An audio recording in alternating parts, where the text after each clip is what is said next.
Now let's visit a very unique Kentucky farmer. Bill Dohn produces mint for Churchill Downs and the famous mint julep.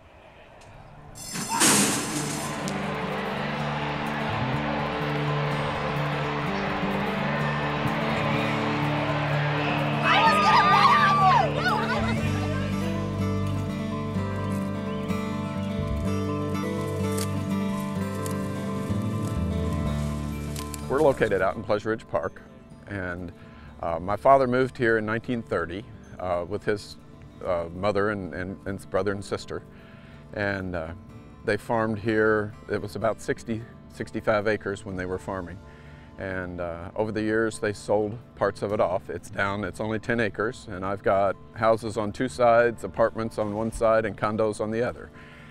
So we're right in the middle of the subdivision. And we have the 10 acres. I grow kale and collard greens for Kroger during 2 different market windows, and we grow the mint and several other herbs all season long. And I have approximately 2 acres of mint in the field that we use Derby time. Well, we supply Churchill Downs, and we supply Kroger, Paul's Fruit Markets, and pretty much everybody in town. We ship to Chicago once a week, all season long. We used to grow a lot of greens and supply netter produce in town with greens for the hay market. And one morning I was in there, some 1976 I think was when it was, and Mitch Netter had asked me if I had any spearmint at home. And I said, well, yeah, Mom's got some growing underneath a tree. And he said, well, go cut me a dozen bunches and bring it in. And so I did, and I took it into him. He said, oh, it looks great. He said, go get me another dozen. So I went home and cut another dozen and cleaned it up, actually. There wasn't anything left. And I took it in, and he said, that's great, bring me some more. And I said, I can't. And he said, well, plant some. And so I planted a small area, probably 8 by 10. And the first year and then the second year it was twice that big, and then twice that big again. And so in about 7 or 8 years, I had gotten up to where I was planting about an acre of it. And then eventually the man, Bill Schneider, used to grow the mint for Churchill Downs for 30 some odd years. He passed away, and so we ended up picking up the track and Kroger and stuff like that. And then I've expanded the market quite a bit since then. This is the first job for a whole lot of kids, and they learn to work here. There's no sloughing off, and you don't stay if you don't work well.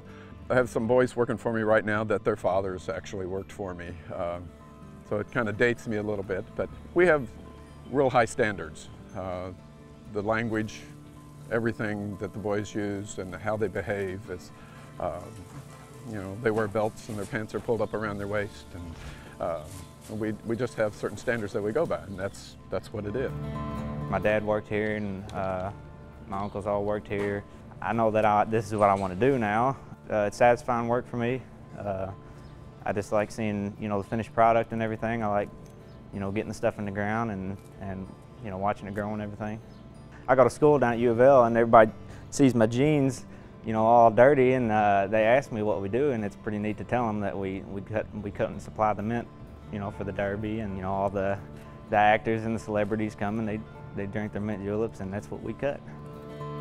When I grew up, I could see 5 houses from our house. I grew up in the brick house down there, and there were only 5 houses that I could see from that house. And so it's changed a whole lot. I mean, it's been a lot of years, but things have changed quite a bit.